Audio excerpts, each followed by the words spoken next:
But I thought I would take up very briefly this whole propaganda about the Gujarat model of development, because I think that has been used very systematically to promote Modi.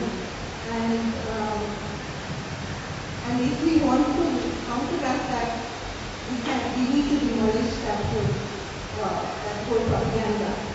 And it is propaganda. In fact, a lot of it is outright lies or hate exaggeration. I'll just go very quickly because I think for more details, as some of you can go to Google. Firstly,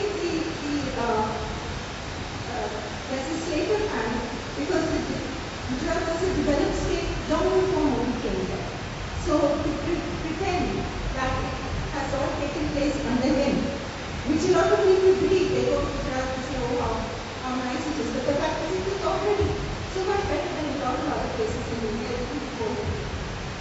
Secondly, so then they compare it, Gujarat's GDP or growth rates with the average in India. But now the average is brought down obviously by backward states.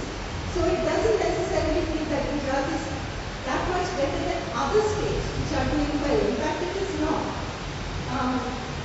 In fact, if you think even if you even look at the narrow GDP growth rates, the Gujarat GDP growth rate in the 1980s and 90s was much higher compared with India's average than it is now, or has been over the past 10 years. So actually the yield has come down under Modi's regime. And if you look at in terms of GDP growth rate, other states like Bihar have done better than Gujarat, because Gujarat starts from a much higher level to begin with. But the growth rate is higher in backward states like Bihar.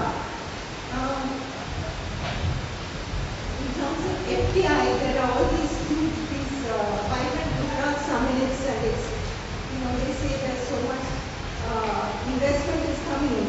But the FDI influx into Gujarat for the past years has been pathetic.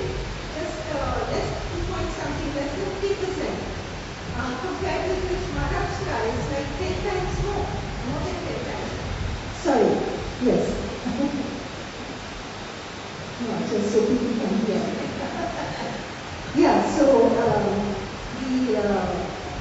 FDI in Maharashtra is much bigger. But nobody is talking about the other states who are doing well. If you only hear about Gujarat. So this is looking at a very narrow aspect of GDP growth. What about other aspects, other facets of development?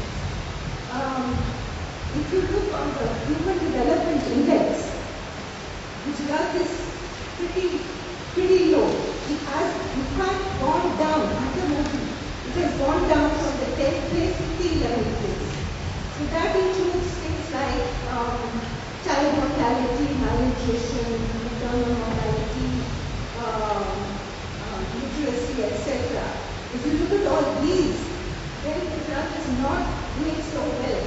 43% of children are malnourished, 43% of women are malnourished, and you may remember how Modi had explained this. He said it's because Gujaratis are vegetarians and the women are dieting in order to improve their figure, which is really a joking, very poor case, because these are poor people who can't afford to eat, the women can't afford to eat, the children can't eat it, and he's saying it's because they're dieting.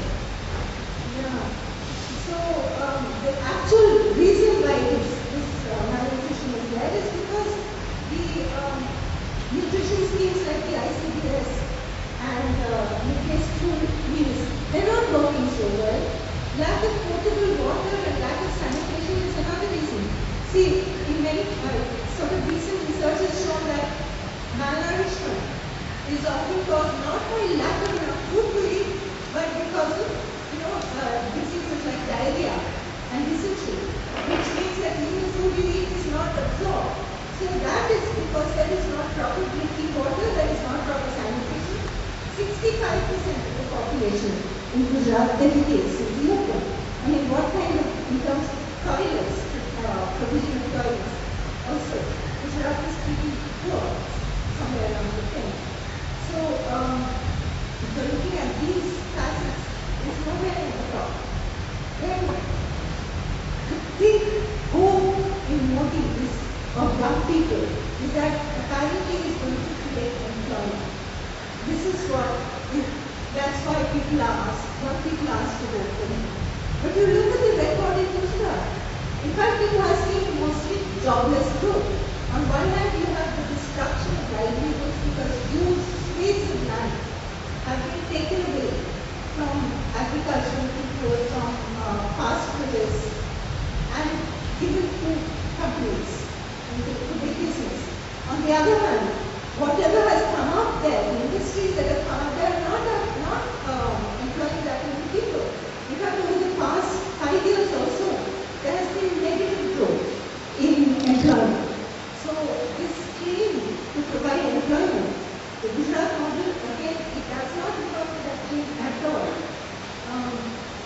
So the growth, the model of growth that has been achieved is entirely by handing over the economy of Gujarat as well as to big business. They have taken over the running of the economy to a very great extent.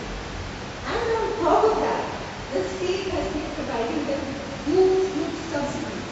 Now, land at throwaway prices, I think some of the audience has been up more details of that, have been given away, virtually free.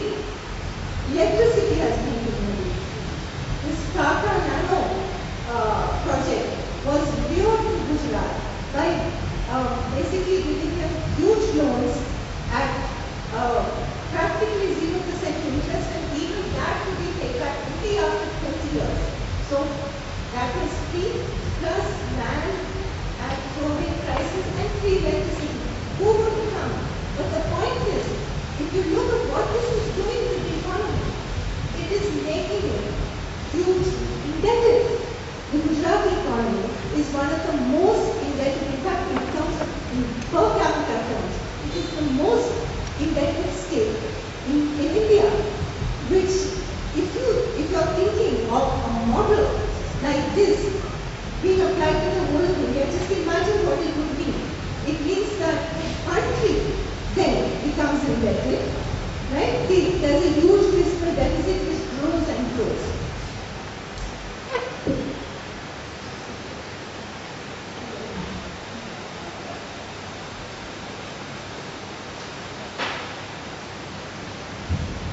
Yeah.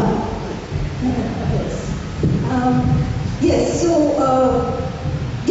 if you think of applying that, which is what people are saying, let him have a chance to apply this model to the whole of India, the Gujarat model to the whole of India. It would be absolutely disastrous.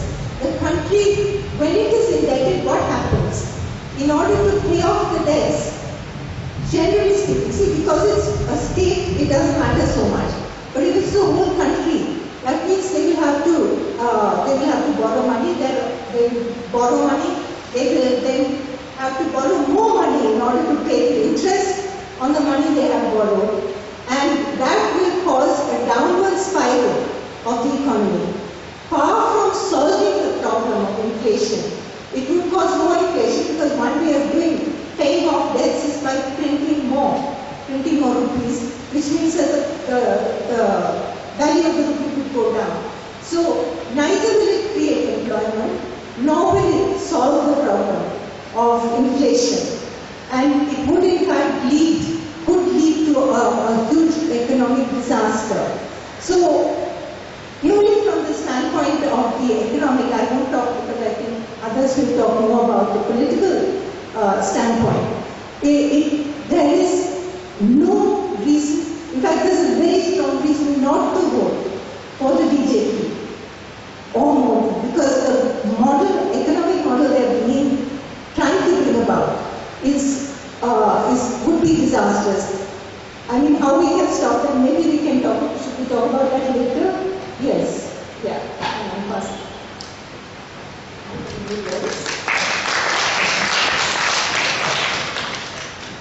So thank you, Rohini, for that very brief but pointed, remarks in your presentation. You basically focused on Gujarat's development model, and you basically demolished the whole propaganda and the machinery that is there behind Narendra Modi and the whole, Gujarat development model. And you very clearly showed how, it has really gone down in terms of human development. So the human development index, it has really been going down. And you have showed how sanitation and employment and many of these, indicators have really gone down.